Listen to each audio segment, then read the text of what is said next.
What? There we go. Okay. So, this person is talking about a linker.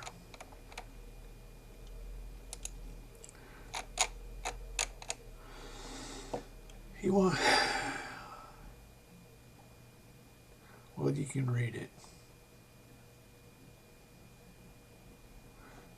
He wants locks and stuff. Let me go ahead and cover what he's talking about.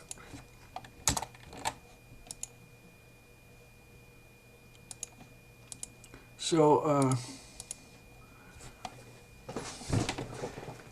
first of all, you should study Lecture's mini compiler. Okay, what this is an expression compiler. 1 plus 2 plus 3 times 4 plus 5. It does reverse Polish. This is 64-bit assembly. Push 1, push 2, push 3, push 4.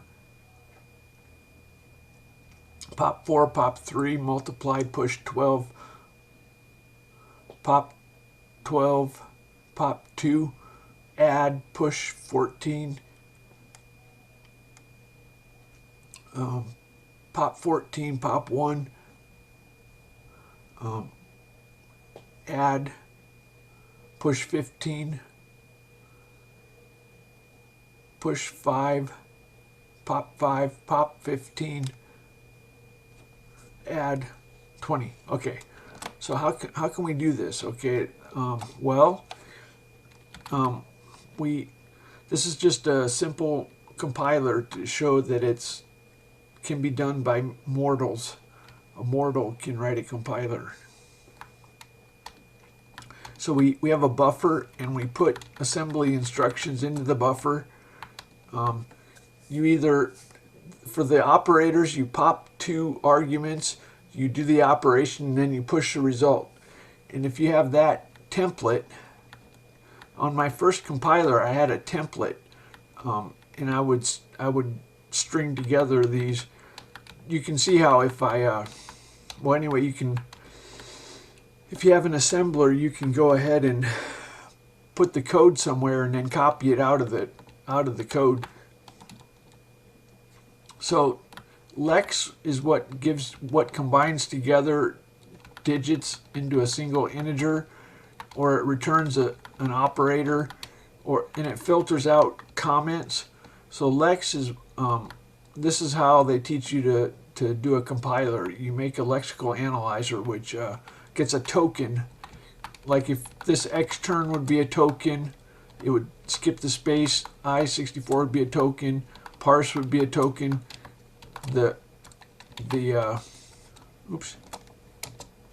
Anyway, the parenthesis would be a token. U8 would be a token. Star would be a token. Star would be a token. And when you start getting down here, it would start skipping stuff. Your lexical analyzer.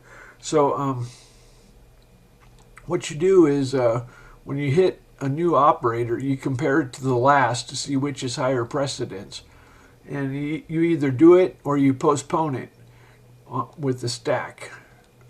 Anyway, so a compiler can be made by a mortal. Although if you have an immortal puppeting you, it's better. Isn't that right, Mr. God? So we have, how would you, well, use your head. What if we have a symbol table? It's going to have an address, and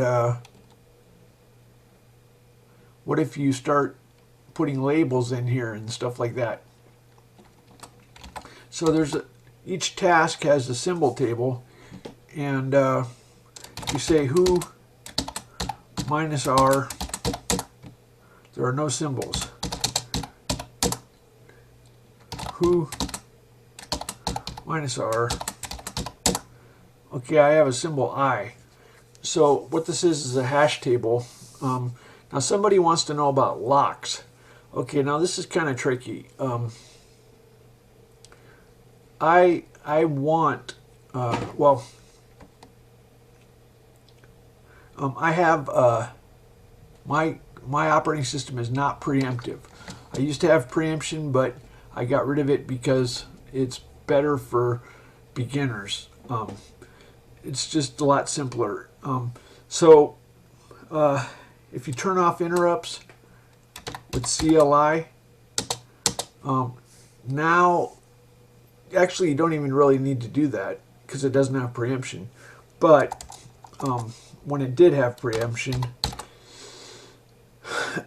if you turn off interrupts and you do malloc, and then you, well, damn it, I'm just using this as a scratch pad. So if you say push flags, turn off interrupts, and then right here you do your malloc, your heap code, and then you say pop FD. This malloc, how many instructions? Maybe it's less than 100 instructions. So let's say if it's 3 gigahertz, that's 30 nanoseconds, 33 nanoseconds, something like that. Wait, 33 nanoseconds. Okay, so what is the, I'm not very, well, what is the longest we can wait before servicing a device? The only problem with turning off interrupts is something important might happen. If you have a network, then maybe you'll overflow and you won't catch it in time. But I don't have a network. All I have is a keyboard. That keyboard and mouse, those are both slow. Those, you can service those once every, well, let's just say about a millisecond you want to be servicing. Anyway, I don't really turn off interrupts this is probably the longest I turn off interrupts, malloc.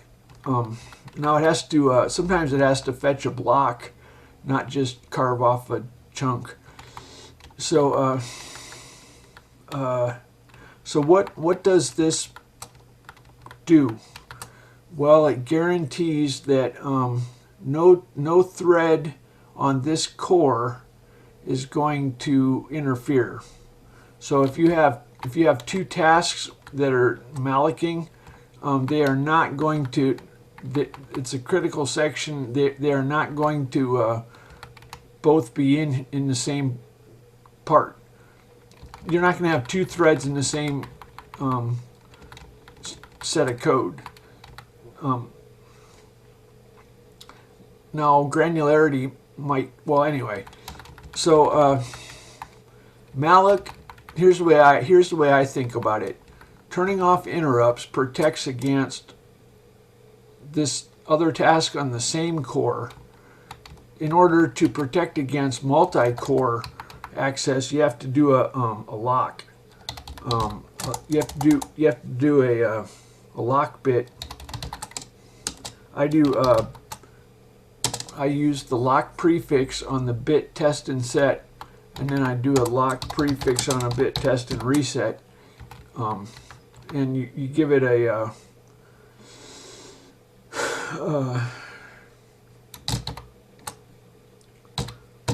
maybe the bit 0 of some memory or something. Semaphore. Anyway, you have a label here. So now if the lock is bit test and set, if it was set bit or jump if carry, it sets the carry flag.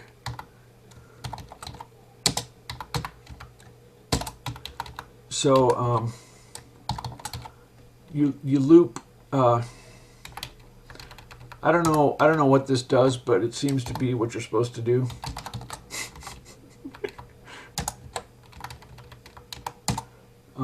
So anyway, or you can put it in a different place. Anyway, so this protects against multi-core. Now what's going to happen, this is kind of bad because it's chewing up the whole core, and it's but anyway, the multi-core is going to have to finish. Hopefully you're not doing this very often. Each task has a different heap. Now why did I bother to put locks on my heap? Well, why did I bother? Well, the way I do my multi-core, it's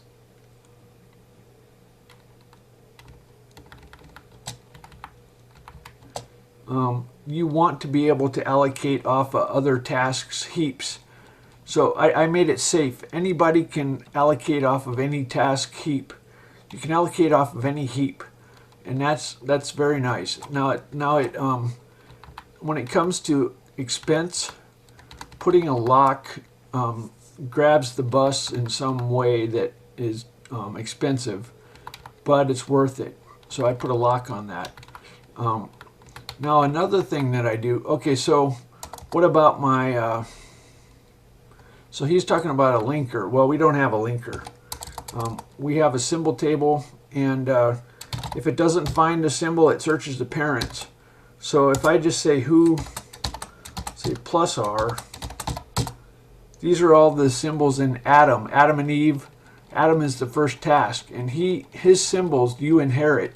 So it's kind of like, you know how Windows has, they used to have, I haven't programmed in Windows for a while, but they have the Windows header file. I don't even remember what it's called, windows.hpp or something.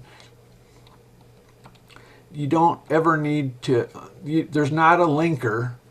What does that mean? Well, imagine you want to modify my compiler to call system functions. So you're going to put a call, and then when it comes time to now I have no paging, so an address is an address. So mine is really simple. So I never have to worry about kernel symbols or local. I don't have to worry about address maps, page tables. I don't have to worry about them. I set them up once at the beginning, and I never have to worry about them. And so if we wanted to do a call to malloc in compile code, well, what would you need to do? You need to go look. Oops. You need the opcode for call. I had to make this file myself. Opcode for call. So call relative 32. So it's going to be an E8 and then a 32-bit relative. So when you're making your compiler and you're calling malloc, what's the address of malloc? We have to look up in the symbol table. You wanna pretend like we're doing it? Watch this. I think let's just say C hash function star h equals hash find. You can search for it. Hash find needle, haystack, mask, instance. So we want to look for malloc haystack. This is, we want to search our own hash table, and if it's not found, these hash tables link to they link to a next table, which is the parent table. It's set to the parent table.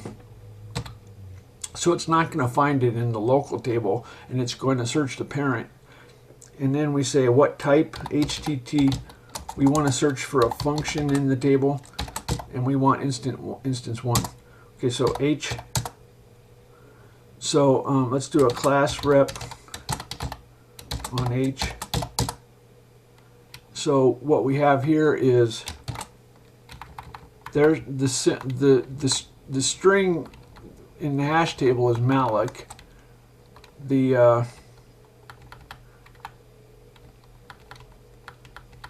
that tells us what registers are clobbered. Executable address. Uh-oh.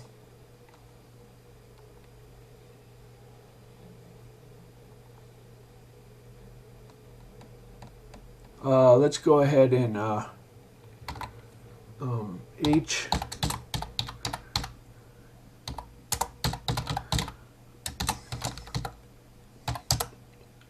So it's CF84. Now let's unassemble that and see if that's CF84. It's malloc. The string, okay, so what would we do if we were compiling? We don't need a linker. Why would we need a linker? We don't need a linker. We're just in time. So all we have to do, we need an E8. Let's pretend we're making a compiler. We want an E8, and then we want this. We want four bytes. We have 1 byte of E8, and then we have 4 bytes of this. But it's relative, so we have to subtract, what do you want to call it, $? And that's what you put into that's the code. And now when it hits that, bam, we don't need a linker. Why are you making it complicated? Why are you saving it to disk and then loading it back? If a just-in-time compiler is simple, it's really fucking simple. And if we want to make a function, well, we just fill out this form for a hash entry. You fill in all the fields and you stick it in the hash table. Now this is where it gets tricky. So Adam is the father of all tasks, and he has children on core 0. Now what if Adam is adding to his hash table at the same time? I did not put a lock on hash tables. However, I put I locked them in interrupts, so it's kind of like a critical section, I guess you call it. I'm not real expert on terminology. I just make shit up. Anyway, I took an operating systems course. It's called a critical section if only one thread can be in there at a time. But technically other cores can be in there. So don't, okay, so now we don't do some, okay, so when you add a hash entry, you can see it, when it's changing it's got a certain pointer it has to change, and it just locks out interrupts. So what that means is, well, so if 2 tasks tried to add to Adam's table, that would be bad, but that's never going to happen. I don't have symmetric multi-core. What I have is all applications run on core 0, and when they need assistance, they make slaves on the other cores. And so you would have to be pretty silly to make a slave that added to the symbol table. Now, actually, there are reasons to do well. Now, I don't have DLLs. What I have, well, basically Adam is the first task, okay? And during boot, Adam starts compiling this. You can call it a script. It gets compiled to machine code. So Adam starts compiling this. This is where he does, he jumps into the Adam directory. Adam and Eve, first human. So in the Adam directory, he starts including these. Now, you can call these DLLs. What they are is just code that's in Adam's. Now, each task has heaps, and if a task gets killed, the memory in the heap gets returned. So it is important to keep track of who did what. So Adam never dies, and so if Adam compiles some code, then it's like a DLL. So it's really, really simple to make a DLL. As a matter of fact, I can just, so here's my packages. I don't even have to, I can just say, I'm going to make a function here. Woot.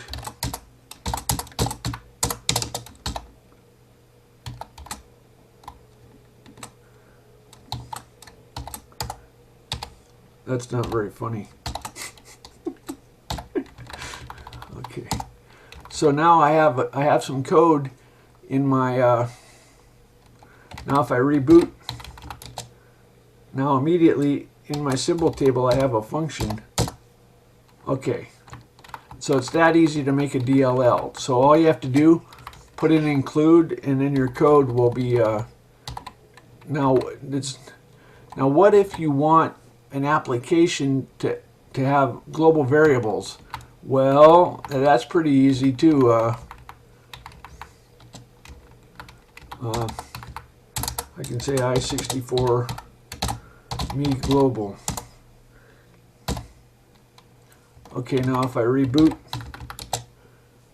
I can say me global equals 1, 2, 4, 5, 6. I can come over to here. Now it's going to find it. Now this is just another task. It was Adam that compiled the local files in the make home. Oh well, anyway, trust me.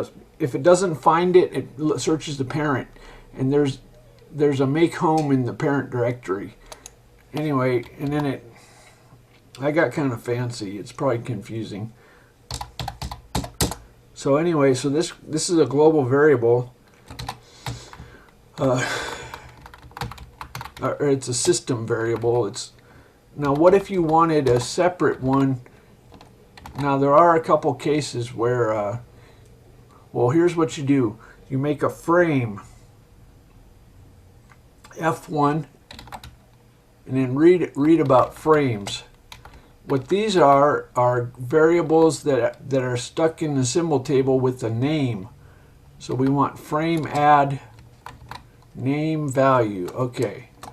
So if I say frame add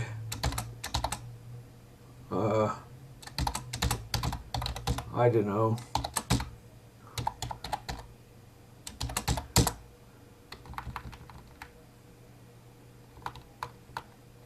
frame pointer add. Now it's going to give us a pointer back, but now if I say who minus r, I don't know is not a public symbol. It's a frame pointer. Basically, now we have a value that is now the let's suppose you had a well, I'll show you an example. I have a function to make a noise, an explosion noise or a gunshot.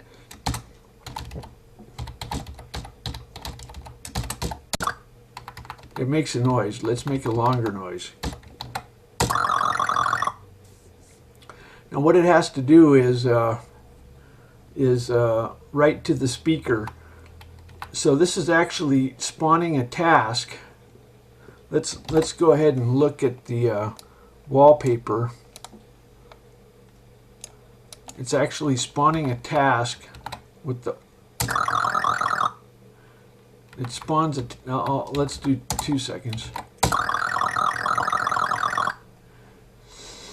It's spawning a task, and to make a long story short, let's say you have 2 installed applications like Control R, Make Sprite, the mesh editor. Let's say you call the mesh editor from another location, from another task. It has variables that are global variables, but they each need their own global variables, and so they use a frame. They store a symbol in the symbol table. Now what I do when I have the option of adding symbols to the task record. That's kind of my privilege. I can just come in here. Now you could do it, but it would only, you would have a problem if you upgraded. You can just throw a symbol into the task record, and now you have a, let's say you wanted a frame for meshes, you could put a variable into the task record. So that's how that works. Let's see what God says. Now I have, I was going to say I have, there's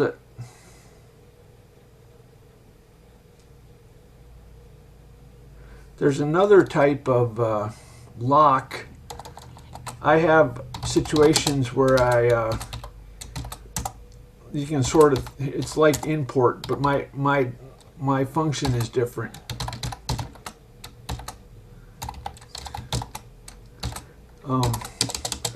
I do this.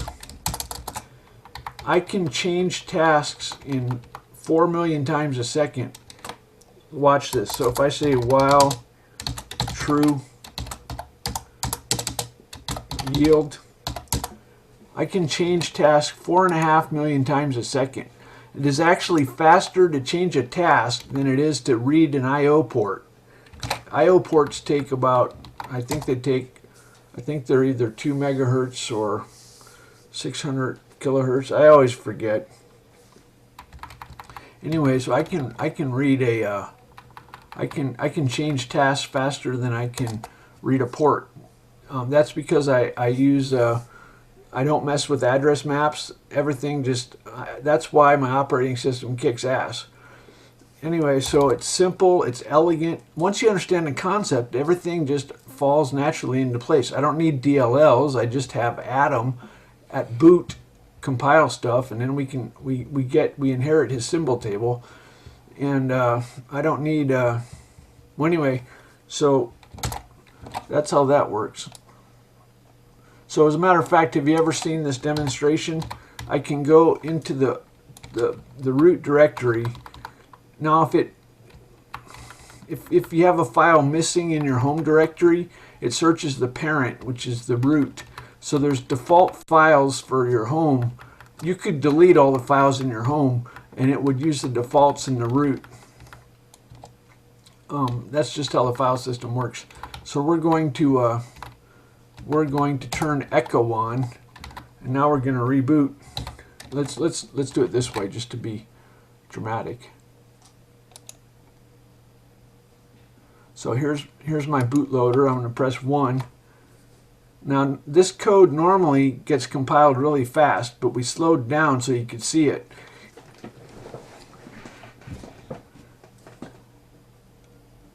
So I try to compile as much just in time as possible. There's advantages. Why not do it? You don't have object files, you don't have executable files, you just have source. So it's also there are things that are possible with just-in-time that are not possible. For example, you can I have, okay, so I defined gr text width. These are defined constants. These are constants, but you can make a variable at one time be a constant later. So sometimes you have constants that you wouldn't have normally when you do just-in-time. Let's say my system only does one resolution, but let's say you booted and you had instead of having a flexible resolution, you can have a constant, and it would know that. Anyway, there are if you're running with source code, then it's better able to handle future changes. Now I don't promise backward compatibility, but let's say that I had an operating system function. How about get string. And let's say for some reason I wanted to add an argument, and I gave it a default. Now, if you're operating from source code and it's just-in-time compiling, I can add that that argument, and it's not going to affect your code. Is going to stay compatible. Now, what if you're operating from source and I change my text? So these are the defines for my text widgets. I can come in here and renumber these, and if you're operating from source, it's not even going to notice.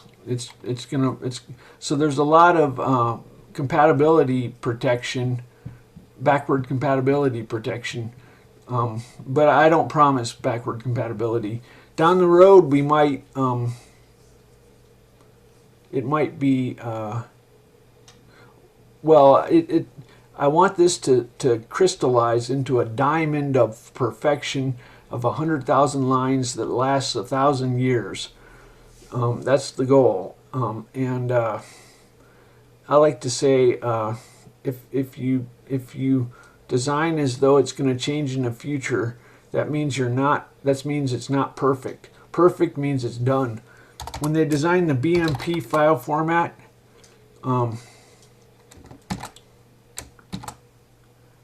they put a header, and they said, what's the header size? That was so they could change it in the future and have backward compatibility. But guess what? They went crazy and they put all kinds of crap. And so now it's a worthless file format. So what that means is pretend it's perfect and don't put any flexibility. Pretend this is the end and that it's perfect. And if you can't honestly say it's perfect, then you got to fix something, because design as though it's perfect. So anyway, so that's kind of, so I don't promise backward compatibility, and I promise that anything that doesn't seem perfect, I change immediately, regardless of consequences. So anyway, and we have a limit of 100,000 lines. That's what I set so that it'll stay small. I want, when you hit F1,